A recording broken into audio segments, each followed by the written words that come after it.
There we are. There we are.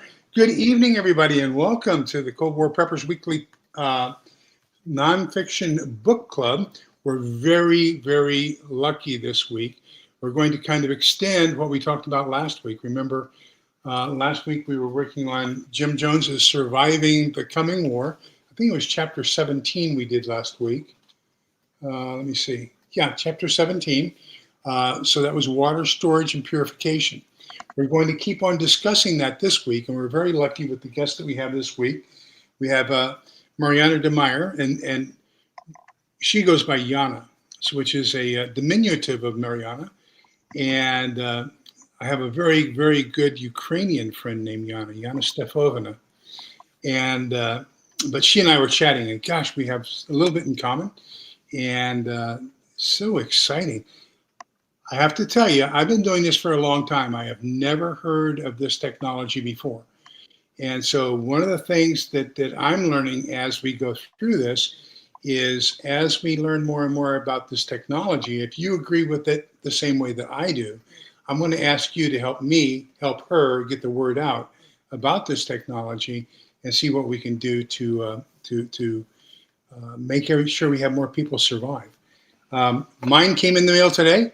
So I was very happy with that. I've got the post office is now at the point where I think they're kind of scared of me because I've had so many bad things happen at the post office that even ground gets delivered to my door now instead of to the mailbox. But we're pretty good. Things are really getting bubbly in the world. So, if we can, everybody make sure you keep your head on a swivel and pay attention to what's going on around you. Let's see who all's here. Let me get my reading glasses on so I can read the little lines down here. We got Patty's Garden was the first one.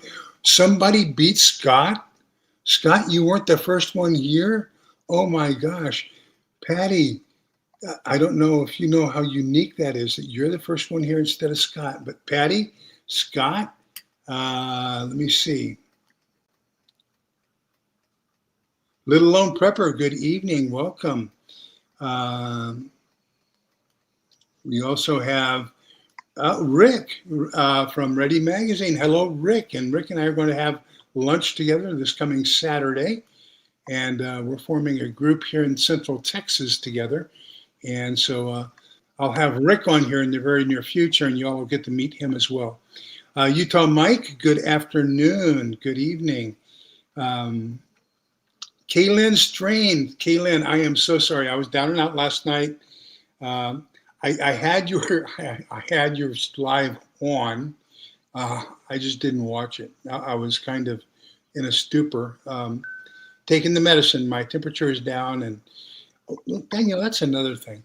I told you I've been down with a virus of some sort. I don't know what. I had 3 days of 102 temperatures, and Yana was so kind. She offered to let me out of this evening because she is not feeling the top of the world either. And but she agreed that we'd give it all we got for this evening. So if either one of us gives out because of physical ailment, please bear with us and understand we're trying to do this. As I told her, my number one goal is to make sure that we all make it through this together. Whatever happens, we've got a way to do it. And water is the number one most important thing. So that's what we're going to do this evening. Let me see, Kaylin, and who else? Cats and Prepping, good evening, welcome. Good to see you as well. And Tuck by V1. So Tuck by V1 and I were on Ready. What were we on together last night? Tuck by V1. I can't remember his name to save my life. I know Muhammad, but gosh, let me see. Shenanigans, good evening. Holly Ivans, good to see you. Toby Joan Almy, you must be, from Cat's Claw Fasteners. Wow, thank you. Thank you for being here. And a new person, always happy to see new people. Let me tell you about my crowd. I have the most polite, respectful, calm, just well-meaning group of followers that there is on YouTube. And what happens is after you've been with us a while, if you notice, there's a lot of them that are moderators, and I place extreme trust in them. These people have been with me for probably 2 years. And so after you've been with me for several shows, if you show yourself to be a kind, polite, and respectful person, then you too become a moderator.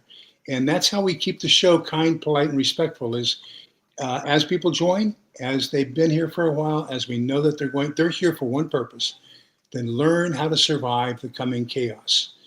And so as people show that that's their intention and they can do it respectfully, then they become a moderator. And Higgy Homestead, it's time to make you one.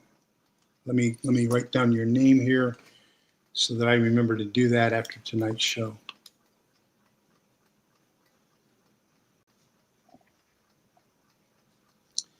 Okay, I know dead air is a terrible thing, so we're going to keep on going, and I think we're down at the bottom, and yes, we are. Okay, so now for the extra special good stuff. So there is a company out there, and the name of the company is Roving Blue, and they have a new technology. They're only 10 years old. Now, let me tell you something. I've been doing this since the Cold War, basically, which is why I call myself the Cold War prepper, since the Cuban Missile Crisis. I thought I was aware of 99.9% of the stuff that's good out there. And Yana has proven me wrong. Her company is 10 years old, and I did not know anything about it until Rick introduced me to her last month. So I am very, very happy to have her here so that she can showcase her products, show us what it is that she does, how it works, and all that kinds of stuff. So Yana, I'm kind of embarrassed. You've shown me up already, but I've never seen this before. I don't know anything about this technology. And as a matter of fact, the minute you say the word ozone, most people have this extremely bad connotation in their mind that, you know, that's the thing that's burning our air layer in the stratosphere or the atmosphere and causing the Earth to burn up. So help me understand, what is this EOS3 ozone technology? Well, thank you so much for having me. We are such a tiny company and we can't begin to compete with the big names out there in terms of the advertising budget. So this type of show is the only way people find out about us, really. So thank you for having me. Ozone is a form of oxygen. It has 3 O's instead of 2. So it's O3. So when you see the power of EO3, it's a longer story, but that's what we call it, electrolytic ozone. It is not a new technology per se. In fact, it's been in use for almost over 100 years by large municipal water treatment plants, things like that. City of LA uses it. City of Milwaukee uses it. Our difference is that in the last few decades, there have been new ways to produce ozone, which are a lot less expensive, a lot less power consumptive, and a lot less prone to breakdown, which was all the big things that were against it originally. So yeah, you say the word ozone and people think of 2 things. It's that layer in the sky, or it's a form of pollution that you get warned about. Lots of it in California, whatever, they have ozone alerts. So you do think it's a bad thing. Basically, what people don't know about ozone is that if you take it and you dissolve it into water, it forms a solution that is actually far more powerful than chlorine. So it's really good at killing bad stuff. It works really fast, faster than almost anything else. And then the neat part about it is that it doesn't like being ozone. It's a very unstable molecule, and it wants to revert. And when it reverts right back to oxygen. So unless you've got a problem with oxygen in your water, it goes away after killing things. You know, so when I came across this technology, and it was far more than 10 years ago because it took almost 5 years just to be able to get into a position to make a business, I had to have a plan and go after investors and do all the work to patent our devices, get them trademarked, put them in a box, put them on a shelf, and start selling them, right? So it took all the way until pretty much 2017 before we could actually start selling the one device that you just got. So we're pretty new. We actually started, I was getting advice from lots of different people when we first started the business, and I attended business accelerators, clean tech, and lots of them, business plan competitions. And all the advice I got was you need to go to the military with this, because you can, we had a suitcase sized, I mean, smaller than that, briefcase size device that you could put under the airline seat in front of you, that you could throw one end in the sewer and the other end could come clean drinking water for, groups of people, and in disaster situations, it's often the military that responds to needs. You had to have a truck with bottled water. And if the roads were out, you kind of have a problem. So we were demonstrating in these military trials that we could be flown by drone. And, it was great fun. And we had amazing military trials. And we did that for 5 years. Spent a couple $1 million doing it. But problem in life was I couldn't get any traction.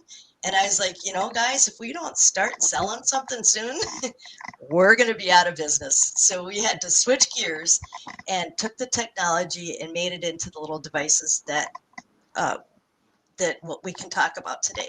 But basically, I just want to let you know that ozone's been around. It's been in use. We just managed to miniaturize it and make it very low power. And we have a number of different devices, and we can talk about them as we go through it. I'll let you lead the way. Well, I know that a lot of your trials, you did some special operations trials, and Yeah. Special Operations Forces was extremely interested in it for a while. And that Yes. ended up with the ex-commander of, I believe it was SEAL Team 2, 3. becoming a member of your leadership team? Yes. Tucker Campion. Wonderful guy. My favorite part about him is he actually loves to fish. Oh, really? When we found out that he was into fishing, instead of going to the office, I booked a charter boat on Lake Michigan to catch some salmon. Oh, wow. He became a dear friend, still is to this day. And even when we had to stop going after that military effort, he still assures me, Yana, if you ever need me back, use my name anytime. And we're very grateful for that. Yeah, I did 2 tours. I was military intelligence, and I'm not Special Forces qualified. I want to get that up front first. I did 1 tour in Korea with the first group, and then in Germany, of course, my Russian experience was with 10th group, and they had the Bad Tolz. So I went down to Bad Tolz quite frequently, which was their headquarters in Germany. I think after being assigned with Special Forces for 3 years, I'm qualified to shine their boots, but that's only with supervision. So, oh my goodness. Yeah, those guys are something else. They are a level of soldier far and above what I am. That's for absolute certain. I have some notes on things I wanted to ask, so bear with me. I'm going to be putting my glasses on so I don't forget to ask them. Okay, so we talked last week, and I told everybody I have a process. I go outside and I collect water in my dirty bottle. Okay? I bring my dirty water bottle inside. I pour it through a coffee filter into an intermediate bottle. And with that intermediate bottle, now I have what's basically clear water. It hasn't been processed yet. It's just clear. I've gotten rid of all the larger contaminants, the solids, and things like that. And then I take that clear water and put it through my filter in order to become clean water. Okay? How is your process different from that? Okay, so first of all, it's not a filter at all. Okay, so it can be, there's pros and cons to every method. And usually when I give a talk, I'll walk people through all the different methods, right? Because there are so many ways to do it, and they all have their pros and cons, right? But our method does not have a filter at all. What makes it different is that it's very fast. It's very effective against a wide range of microorganisms. So we're talking bacteria, virus, molds, fungi, and nasty little creatures like Cryptosporidium and Giardia. Now, I cannot make those claims on our website or our box or our literature because you're not allowed to say that unless you've tested for that specific organism. So you will see words like Salmonella and E. coli and Listeria because we have tested against those. We could afford it. I want to do Giardia so badly because that's what all the hikers are concerned about. And one test, and I got this price quote a couple years ago, was $30,000.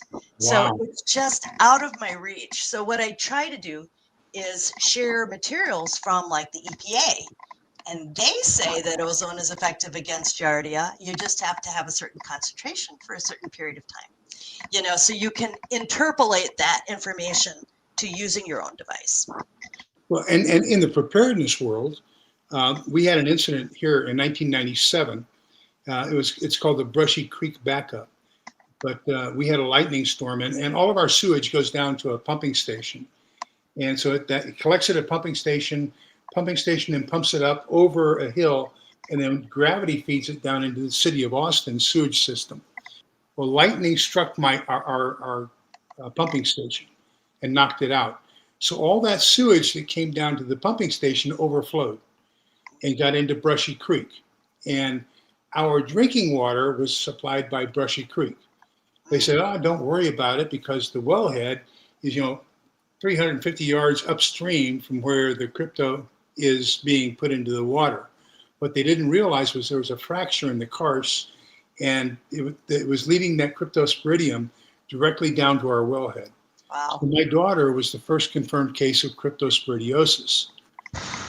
And the guys that got off, we got a call at 10 o'clock that these two people got off the plane at Austin Bergstrom, and they came to the door. It looked just like Scully and Mulder. Let me tell you, from what was that movie? X-Files. X-Files, yeah. I mean, and they were there at 10 o'clock at night to take a stool sample from my poor daughter. Oh my goodness. But so one of the things that my big fear, and I tell everybody, is I've got it taken care of, but my neighbors don't, and sewage overflows. So one of my biggest fears, of course, is going to be typhoid, cholera, and Cryptosporidium. Yes. And I think, as we go further and further into this world of change, I guess we could call it, SHTF, those are three things I'm going to really, really be concerned about. That I want to make sure my water, because I've seen what Cryptosporidium does to a person. And it's brutal. Milwaukee had a big outbreak a decade or so ago, and it was horrible. People were very, very sick. Yeah. So if you have a fix for Cryptosporidium, I am in. That's right. The way that goes. Okay. Let me see my next question here.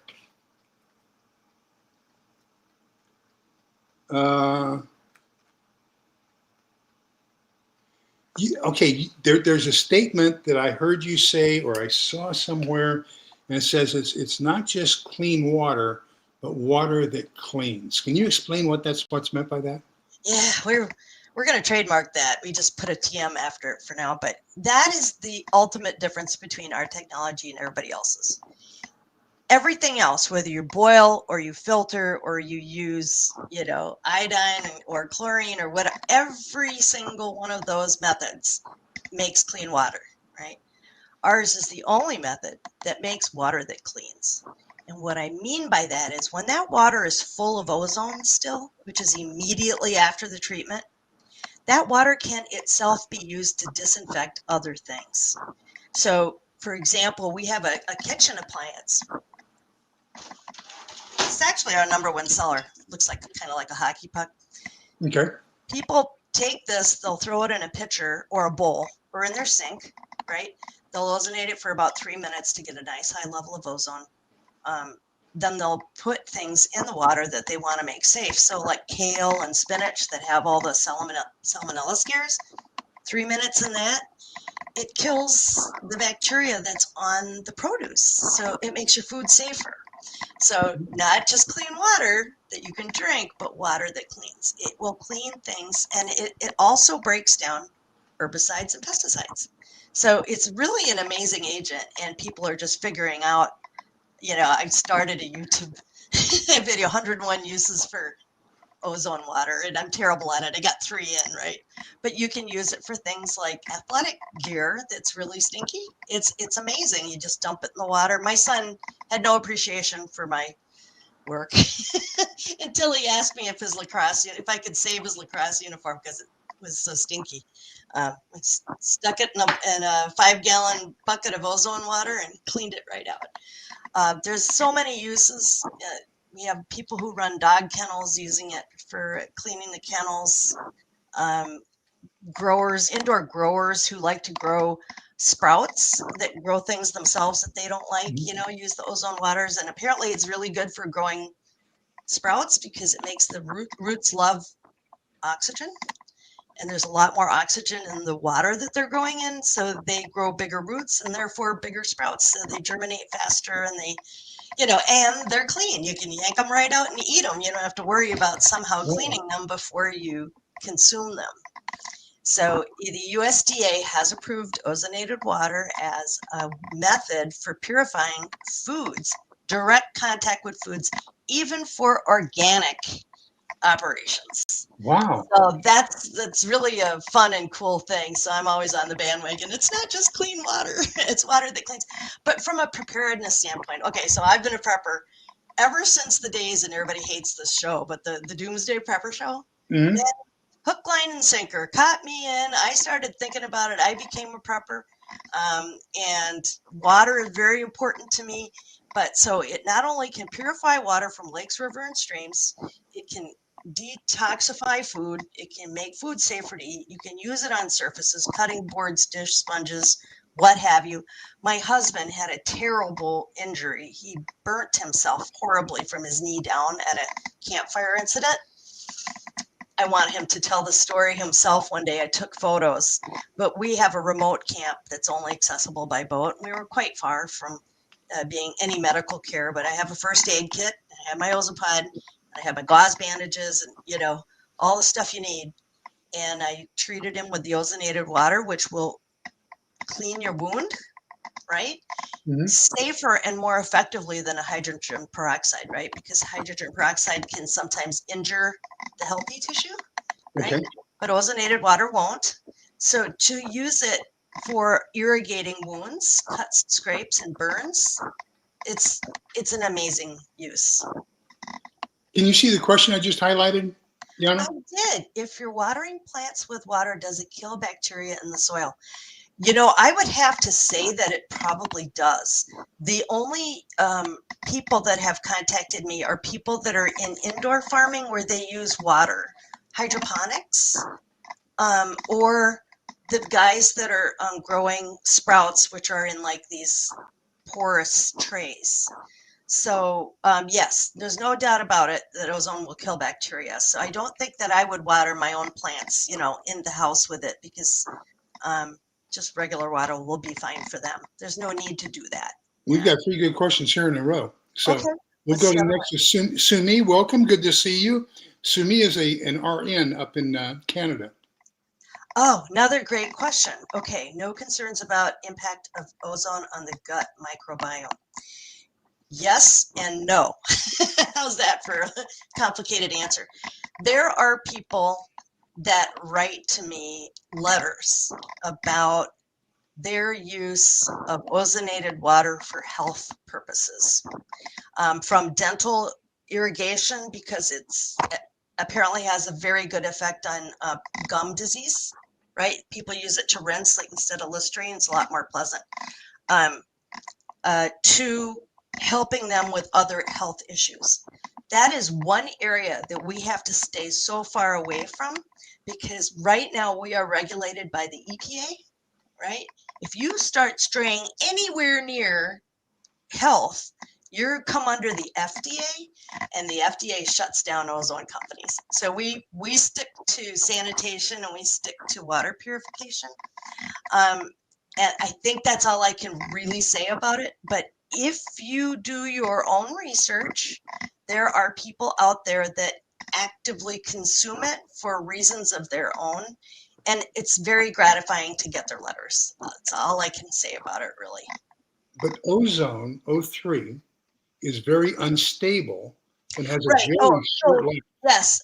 The other way to avoid it is you just wait, right? So when we go through how you use your pen, for example, there's an ozone period and then there's a waiting period, right? And that's to allow the ozone to dissipate. And if you're concerned, I tell people put it in pitchers, stick it in your fridge, drink it a few hours later, there will be no ozone left in it. So it goes away that fast. And then Freedom Firefighter, good evening. Good to see you. First time I've seen you.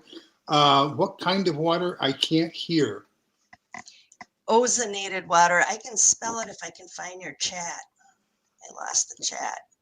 Ozonated. Ozonated water. Ozone water. It's referred to by a number of different things by different marketers. Okay. Aqueous ozone.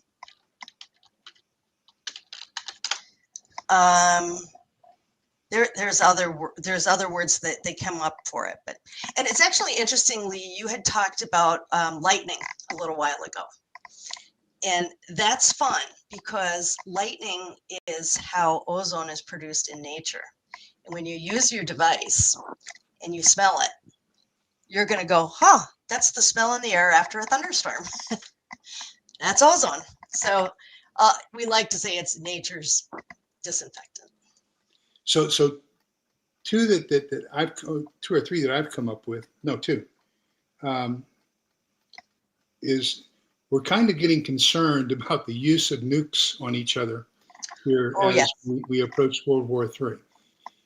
How effective do you think the pen would be in clearing out any nuclear contaminants from water? Okay, so all just being totally transparent here, guys. Lee said he was going to ask me that question.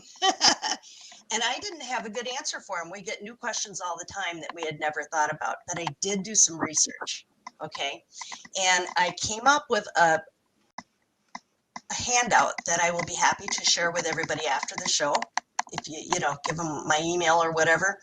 But the most important thing actually is at the end of the handout. And the end of the handout says your best bet is to have water that is already set aside. Okay.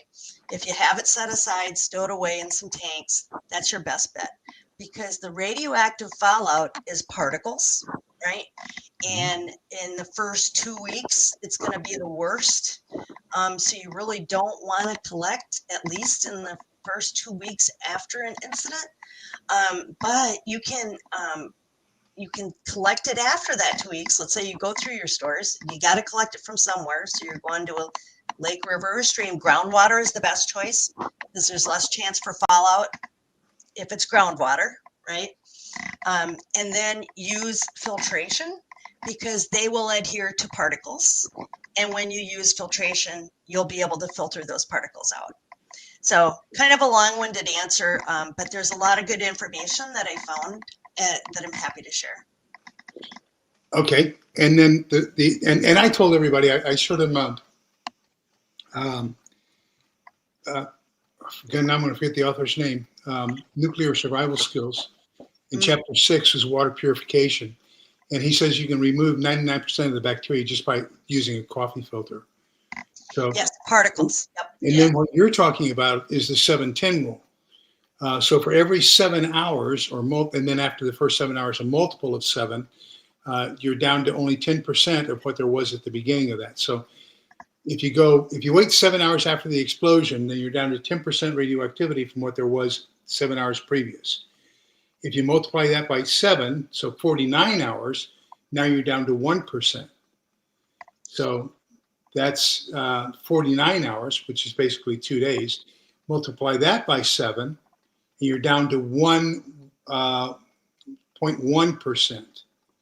Got it. So that's where they say it's safe for you to go outside. That's where we came out with the 2-week rule for being in your fallout shelter back during Khrushchev and Kennedy. But okay, We actually had a bomb shelter in Washington, D.C. did you? Yeah. Wow. Okay, so the last one, of course, is very close to that, and I think you've kind of already answered it with your answer to the nukes, and that is a lot of times you have dissolved solids Yes. that you just don't want to have in your an experience.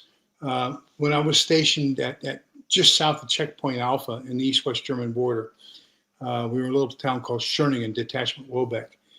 And we did a trip to East Berlin, and my wife wanted something to drink, so I got her a bottle of mineral water. And we popped the top of the mineral, it's like the old Coke bottle tops, popped the top of the mineral water bottle and looked at it, and the minerals, you could see them floating in the water. So she didn't want to drink that because it had all these things that were in the water. Right. So I tell people to get over that is like when you drink a Coca-Cola, it's dark and there's stuff floating in it. It won't kill you. So you can drink a lot of stuff and not be harmed by it. But the truth of the matter is, what I promote personally and what I do personally, even at our off-grid cabin, is we have both a rainwater catchment system and we're on a river. So, we've got 2 great sources of water. But I filter, ozonate first, then filter. All filters, especially if they're the pour-through kind, they count stuff, right? And they're wet and damp and they sit on your counter. So they like to grow their own bacteria. So if you ozonate the water first, then put it through whatever filter you want, or we have a straw filter that we sell called the Fortifilter. And so if you ozonate first and there's stuff in the water that you don't want to drink, you can suck it through a straw, Life Straw, Sawyer, there's all kinds of straws out there. I like to say that I know that ours is the smallest and lightest on the market today. It weighs like 1.2 ounces. So it's perfect for like an EDC bag or your glove box or get home or bug out. It's really small and light, so that's nice. And you want to look for filters that backwash, okay? Because filters clog very fast. Some of them are out there with just insane claims, like they'll go 10,000 gallons of water. I'm telling you what, not a single one of them will do that. But look for ones that allow you to backwash, right? So you suck, it gets full of the stuff, and then you can blow, and blow it out. And that's the filter to look for. So, and the other thing, those microfilters are very, very effective. They're good against, bacteria. They may be not good against viruses. To be good against a virus, you have to be at least 1/100th of a micron. That's 0.01 microns will be in their description. Then you know that you're protected against virus too. That's the good side. The bad side is you don't know when they're compromised. They're made out of hundreds and hundreds of tiny straws. And when you suck the water through the straws, they're not going through the straw, they're going out the straw walls. And then you're gathering the water after it's gone through the walls. You don't know when you drop it, they can break. Stuff can get through and you won't know it. Or like Wisconsin, we freeze here all the time. If you have it in your backpack hunting or leave it in your car, it could freeze also. So if you have the 1-2 combination of filtration plus ozone, you're really in the best of both worlds. So there's a lot of chat in the side here, and I can hear it too. But it looks like your mic is picking up some. Oh, I'm sorry. Some movement of your chair. I shouldn't move. I'll sit still. No, you're fine. It's just it creaks when you move your chair. It's probably my headset. Sorry, guys. It's probably my headset. I'll sit still. Scott Hummer says he thinks it's a headset issue. You fixed your headset and it sounds great. Oh, okay, good. I'm sorry. Okay, so I'm kind of excited. Well, I've got a glass of water here. And I've got this brand new unopened box that came in the mail today. I hope it works. Okay, so let's walk me through this. Okay. Well, the first thing we tell people is that you want to charge it fully before using it. Oh, no. So if yours isn't fully charged, we might be in trouble. But you'll be able to tell. I'll be able to tell. Oh no. You know, if you gargle with ozonated water, I have been told it's really good for colds. Okay, so it comes in a plastic carrying case. Nope, that's metal. Is it? Hello, EMP proof. Oh, wow. Although we can't claim that because I didn't test it for EMP, but Okay. that's why I wanted a metal case. Has a USB charger. Yep. Then I have this highly reflective silver pen, so that if you're trying to have some light security, everybody can see it flashing off your lights, right? No, it's a very nice black metal pen. Okay, walk me through this, Yana. Okay, the first thing you want to do. I charged it. First thing, yeah. Well, I'm going to grab mine just in case you didn't. We could do this together. So the first thing you want to do is open the end. Okay, that's the bottom away from the carrying clip? Correct. Okay. And this is our electrode, right? And to turn it on, it has a little attached cap at the top. So you can just twist that to the side. Okay. There's a tiny little button there. It's almost impossible to see, but you can feel it. Just put your thumbnail on it and hold it down for 3 seconds. Got it. 1, 2, 3. It didn't turn on? No. Okay, mine did. You have to charge yours. I'll walk you through it. Okay. Yeah, they can. We tell people you want to charge it at least once every 6 months, and usually they're good for that. But try it again, because usually they keep them pretty good. They keep them well charged. How many gallons of water will this do? We've never done an end of life study, okay? And we started selling these things in 2017, and we are still using them. They're still in use today. We imagine that the electrodes have a 500-hour life, and you're only using it for 40 seconds at a time. Anyway, look at this. So they don't have to wait for you. It should have come on in 3 seconds, but here, let me show you what happens. Okay. So the light is green when it first comes on, and that just tells you its charge state. Okay, I brought along a glass here too, so you can see it. And you know what? It needs a flashlight. See how it looks like a cloud? Yeah. Okay, so therein lies another big difference about our product. You can go on Amazon tomorrow and buy an ozone generator for $40 to $60. They're cheap. They're made in China, and they make ozone. What they do is they make ozone that's still a gas, right? And so to dissolve it in water, you have to put it in a fish tank stone, and you have to stick it in your glass, and you have to let it bubble, and the whole thing just fills. It's just going straight out into your living room. And you don't want to breathe ozone. It's not healthy to breathe, right? So there is a reason why our technology is more expensive. It's not that type of ozone generator. Okay, so here I want to show you.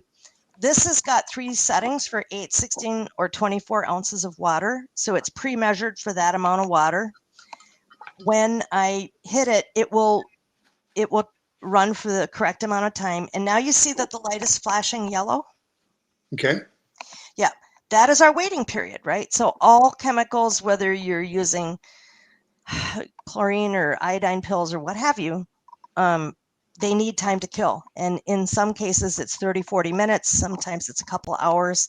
Ozone only needs 3 minutes. So that'll flash for 3 minutes, and you don't have to measure it yourself, because when it's done, it'll turn green. Good to go, right?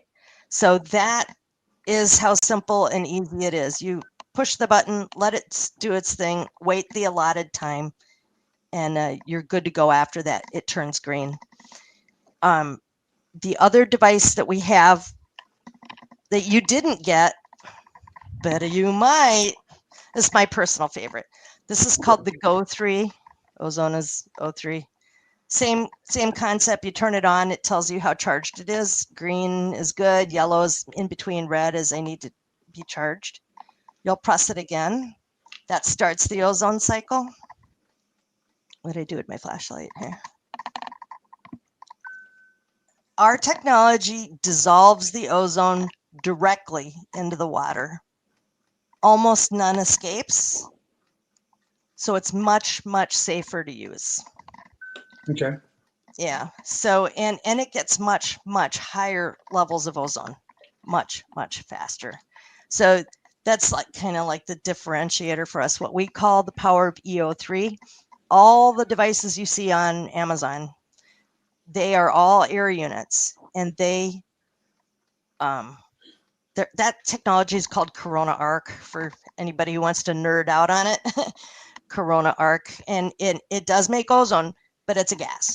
So they have to figure out how to get it into the water. Ours dissolves directly into the water. So there's no mixing, no escaping, stays right in your bottle.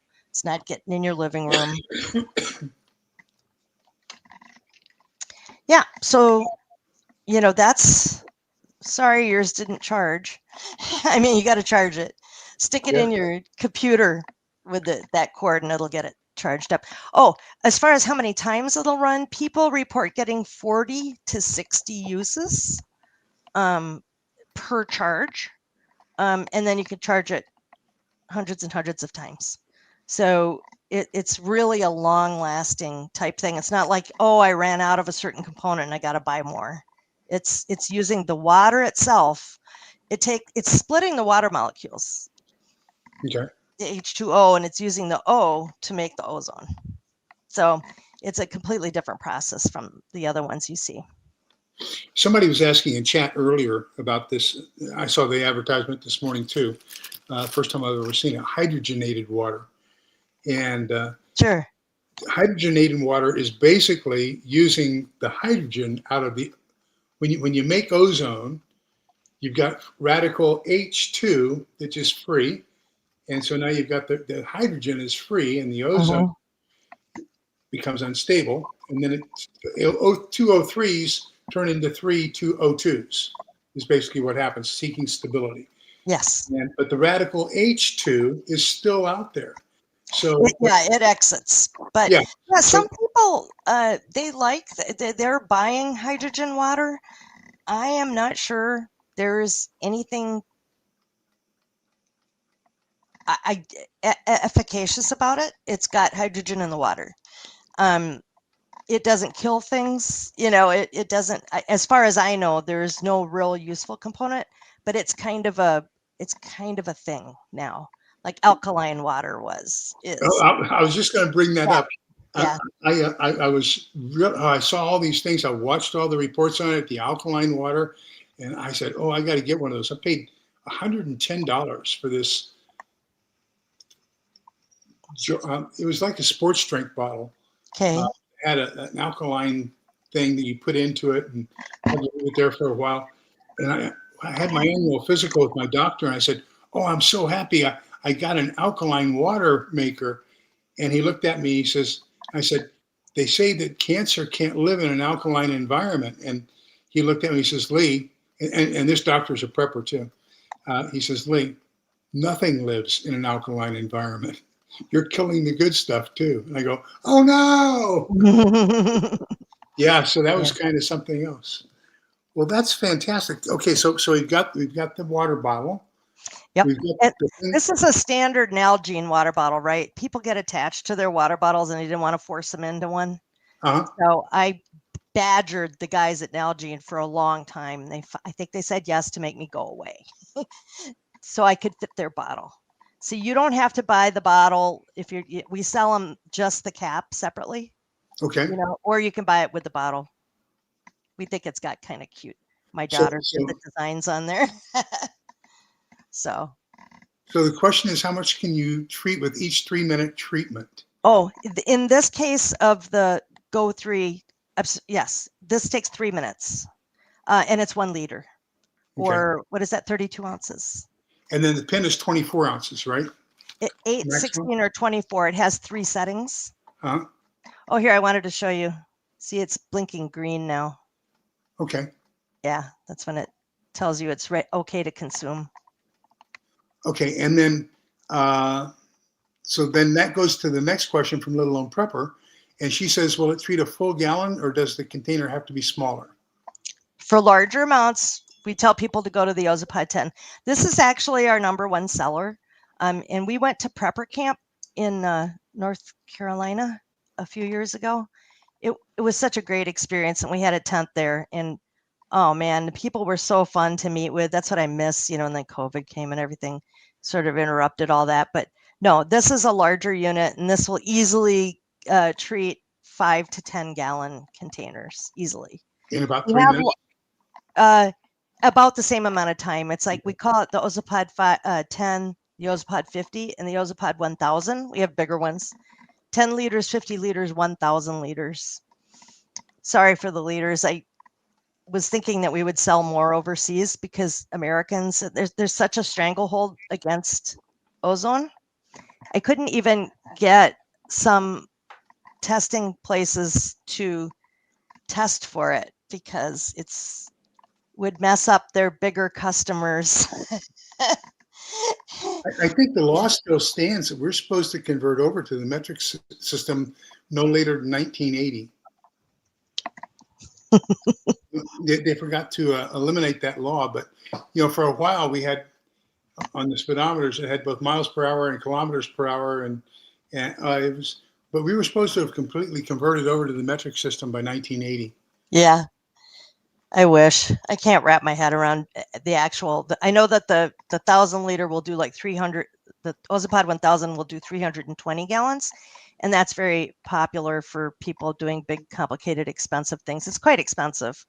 And so mostly the people that are buying that are people who are using it to wash produce in their small commercial operations, like fermenting vegetables and things. They will treat the vegetables with that first so that they're nice and clean before they start fermentation.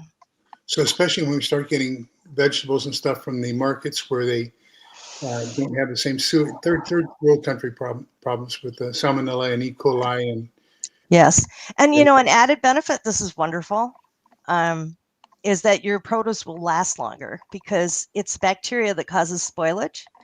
I cannot tell you how many times we used to buy a head of lettuce and we'd have a salad out of it and then it would get stuck in a bag in the fridge and it would just go mushy within a few days and just be disgusting.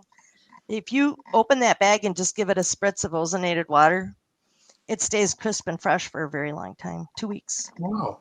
Yeah. My radishes. Maybe we could keep my radishes good. I love radishes. Or cabbage. Oh, cabbage smells when it gets too old in the refrigerator. Right. No, and they'll eliminate those smells. It's wonderful. Fantastic. Yeah. Okay. Let me see where we are. We got 12 minutes left. Any more questions we have out there? Let me get through where we are here.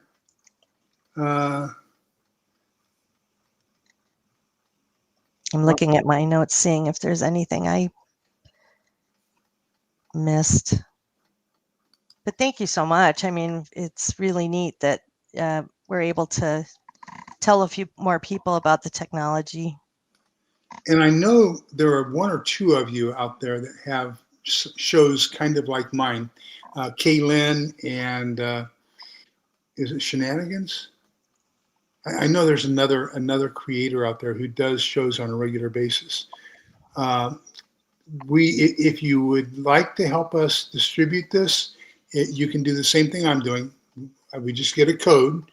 My code is CWP10. So that's Charlie Whiskey Papa 10. Unless you are Russian, then it's Semyon Shura Pavel Jetsit. Then you can use that and get a 10% discount. And then, but that does not, that does, what am I trying to say?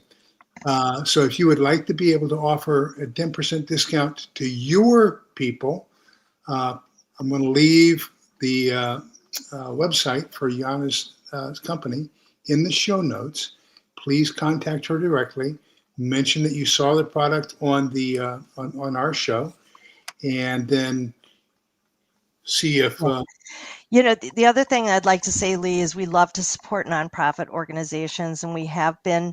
There was a veterans camp that came forward and said, "Hey, one of the guys has been a wonderful customer of ours for years, has always been a supporter.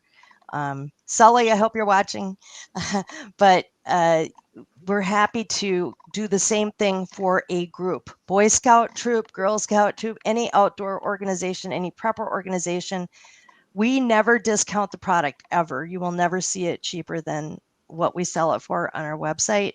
If you see it, I want to know about it, because it's somebody violating their agreement not to undersell others.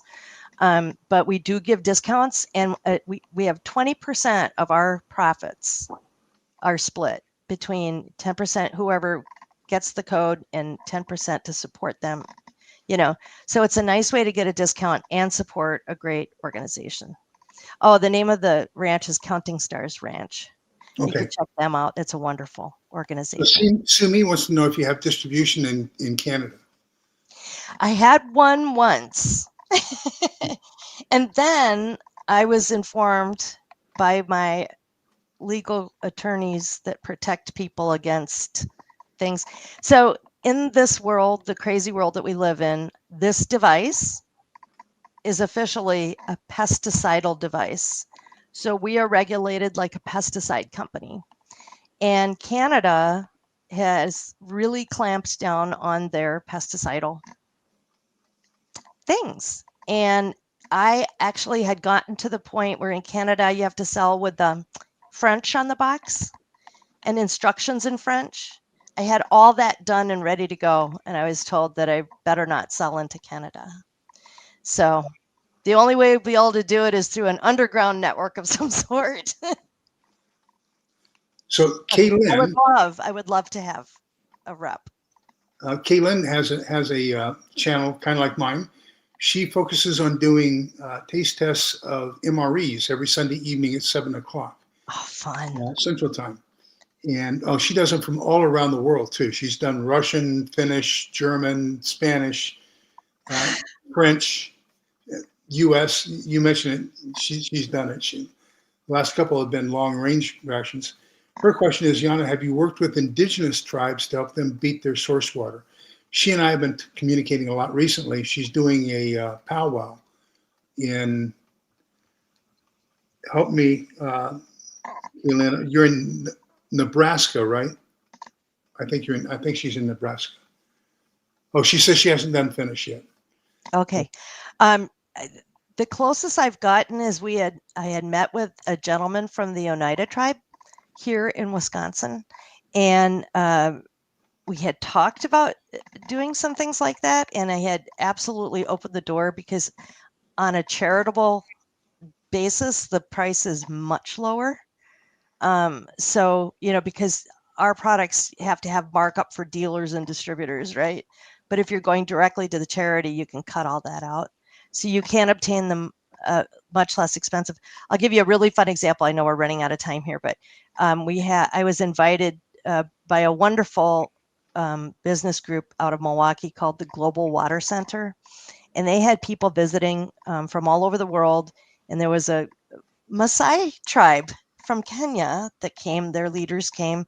And, the first thing everybody wants to do with somebody with water problems is put our expectations of clean water onto them. And it costs millions of dollars to do big, treatment plants.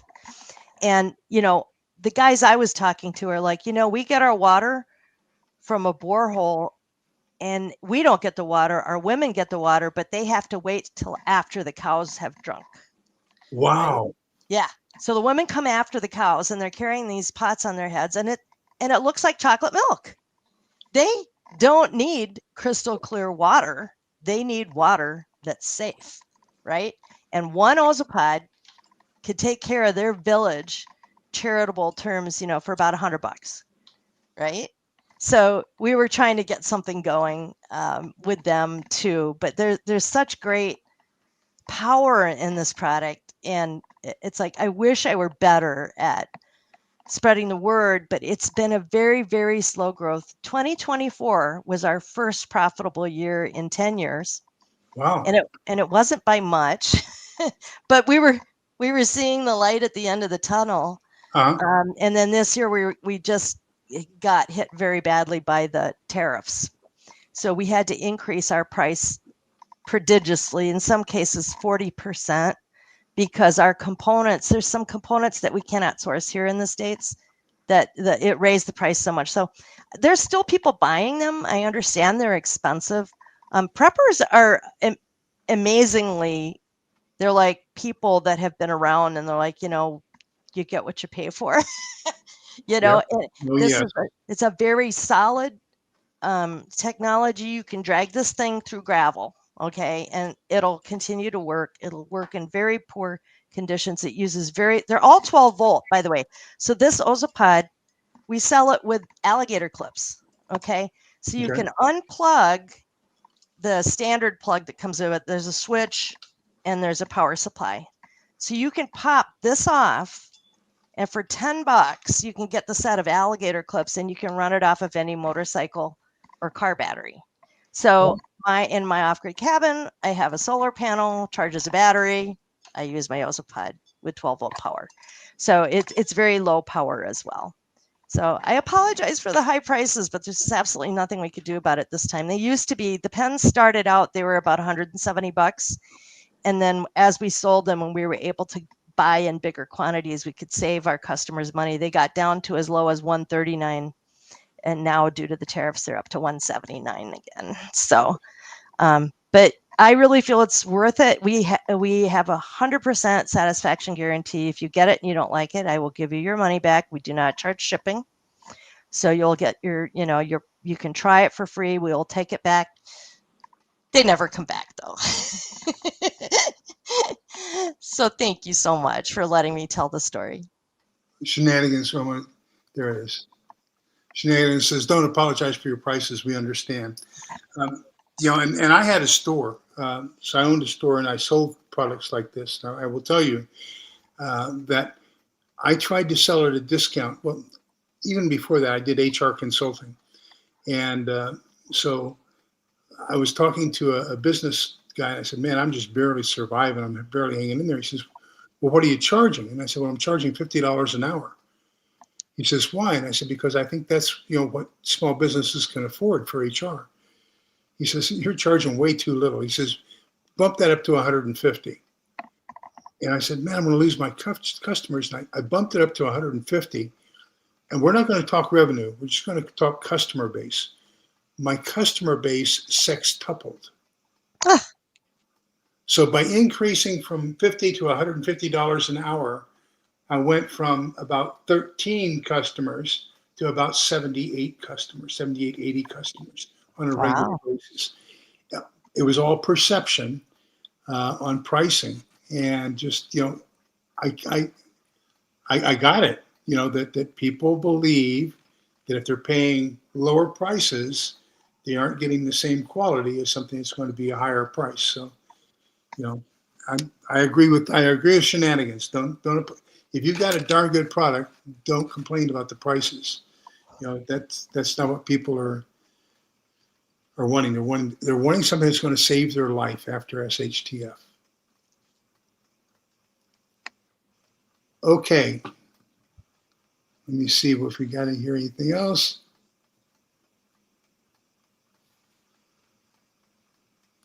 Shenanigans says that she and her husband charged $150 for a service call for electrical contracting. We've got a leak it's going out into the garage, thank God. But I thought it was our water softener, so I charged, and we've got a lifetime warranty on the water softener, but they charge $100 just to come out to tell us that it's not the water softener. And so then my friend Mark, matter of fact, I have breakfast with him every Tuesday morning.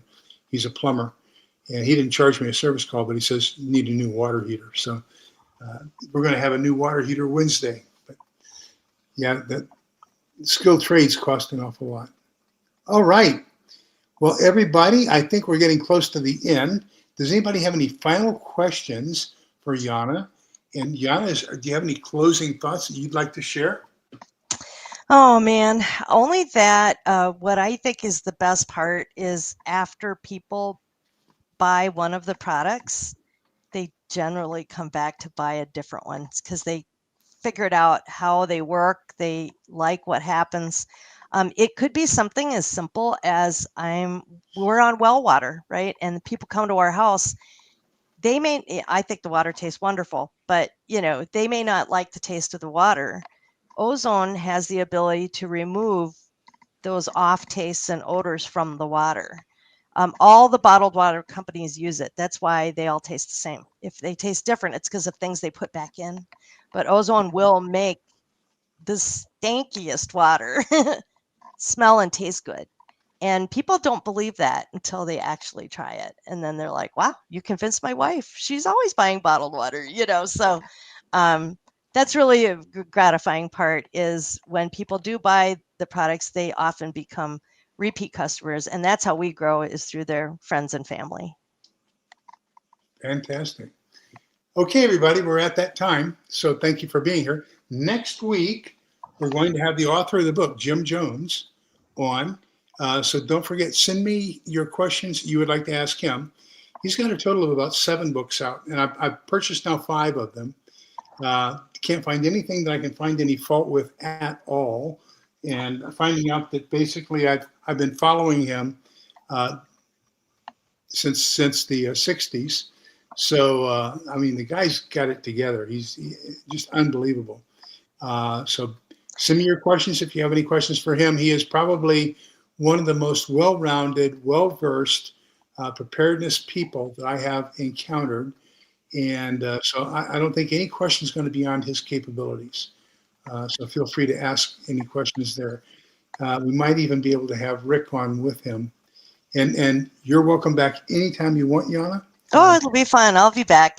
So in my role, I'm actually in his preparedness organization.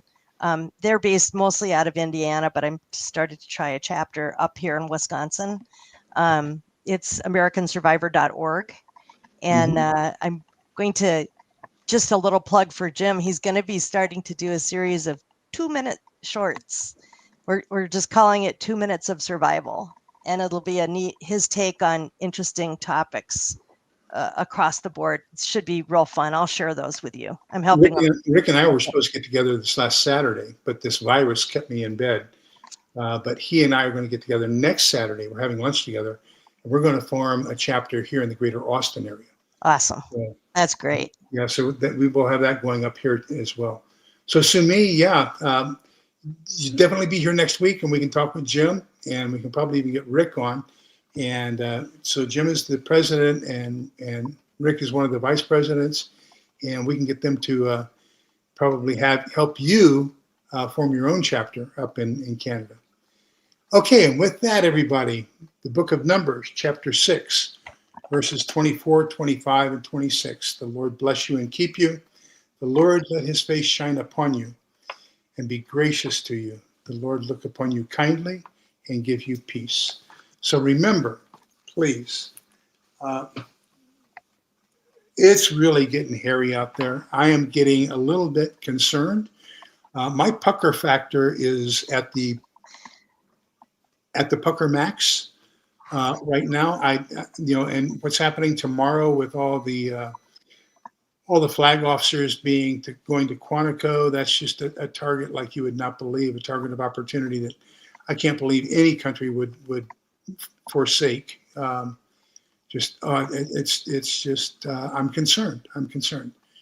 So thank you for being here. Thank you for being part of the solution, and that is it's going to happen. But we're all here together, realizing that we're all in it together. We're here to be kind, polite, respectful, learning what we need to learn in order to survive so that we can make it through the other side together. So thank you, everybody, for being here. Hope to see you next week. For all you new people, thank you so much for being here. Please do me a favor, either like or don't like, and subscribe, and come back and see us. Every Monday night, we do a nonfiction book. We go all the way through the book. The last Thursday of the month, except for last Thursday, because I was sick, we do a fiction book. We were going to do Kurt Schlichter's The Attack, And so we're going to move that not to this coming Thursday, but the next Thursday. We're going to do The Attack by Kurt Schlichter. It's basically fictionalized nonfiction. He explains that in the introduction. But thank you, everybody. Have a wonderful evening. Please keep your head on a swivel and stay safe. Bye-bye.